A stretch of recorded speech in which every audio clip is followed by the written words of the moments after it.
इयत्ता पहिलीसाठी अत्यंत उपयुक्त असं एक शैक्षणिक साहित्य या ठिकाणी आपण तयार केलेलं आहे.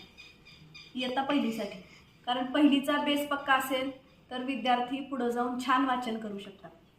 बाराखडी सराव पुस्तिका असं या पुस्तिकेचं नाव आहे. याच्यामध्ये विशेष म्हणजे नेहमी जसं आपण क ख ग घ ड ओळीनं पाठ केलं जातं तसं न घेता आपण मधली आदली अक्षरं घेतलेली आहेत.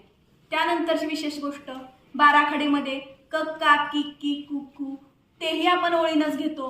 ओळीनं न घेता त्यांचाही क्रम आपण बदललेला आहे. आपल्याला अक्षर दिसतंय आणि हे अक्षर आपल्याला वाचायचं आहे.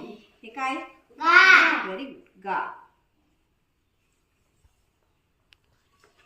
गो. त्याचबरोबर ही जी अक्षर आहेत ही सुद्धा अक्षर आपल्याला बदलता येतात. ही आपण अक्षर बदलू शकतो. बघा.